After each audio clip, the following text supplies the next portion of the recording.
guys, so we're on our way to do a full build breakdown on the cruiser and what we've been doing on the motor. We're busy cruising at 90 kilometers an hour now. As you can see, the temperatures and everything is just above 300 degrees Celsius.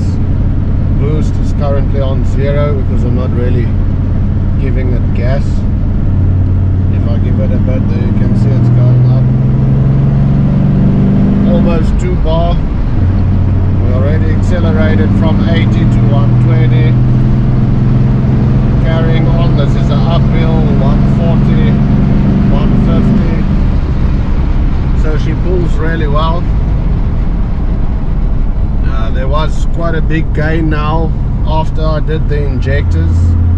I gained, I think it's about 70 to 80 kilowatts, and then about 200 Newton meters.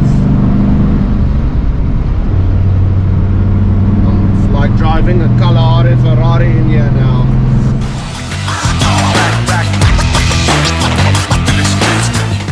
So this is a full breakdown video on the cruiser after I did the injectors and everything.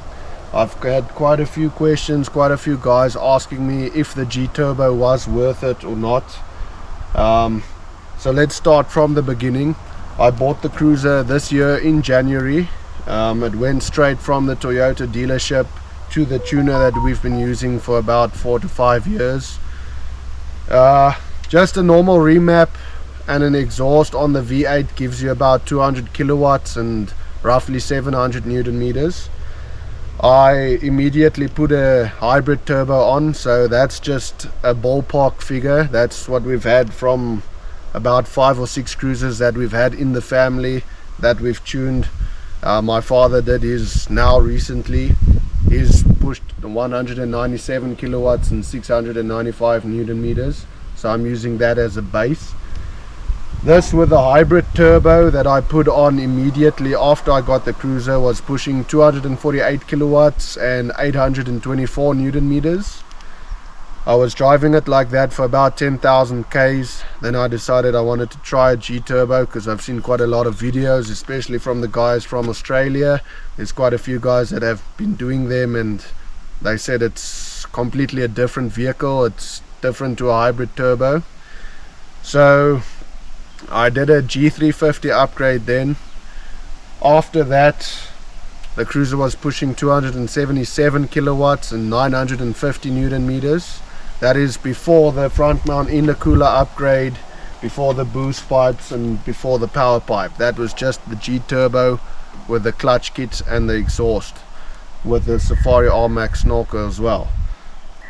Then now recently, like I told you guys in the previous video, we upgraded the injectors as well. We went to plus 95% injectors, and then in between I also did the front mount cooler with the boost pipe kit, and I got an oil catch can on now as well. So now after all of the upgrades, the cruiser is making 353 kilowatts and 1140 Newton meters. We're going to put the graphs up for you so you guys can also see it in between as I'm explaining everything to you. So yeah, there's a gain from stock. The cruisers are pushing out 150 kilowatt and 430 Newton meters.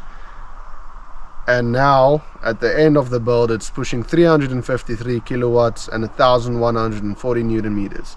So you've more than doubled your power, and well, according to me it's definitely worth it. It's a completely different vehicle. You can't even compare it to anything else. As you saw in our previous video, the red V8 cruiser compared to the 2.8, that red V8's got a hybrid turbo. That buck is also pushing around 250 kilowatt and over 800 Newton meters, and that 2.8 cruiser beat it in a drag race. Then me and my brother diced. This was just after the Gturbo upgrade with the 277 kilowatts. As you could see in that video, through the gears I'm staying next to him, which isn't too bad since he's got the auto box, and then once I hit 4th gear and I get full boost, I actually pull away from him. We still do need to do video after the injector upgrade. The 2.8 also already did do his hybrid turbo upgrade and the intake upgrade. We're going to post that video now after this, and then after that we're going to do a drag race again with all of the new mods and see how it goes.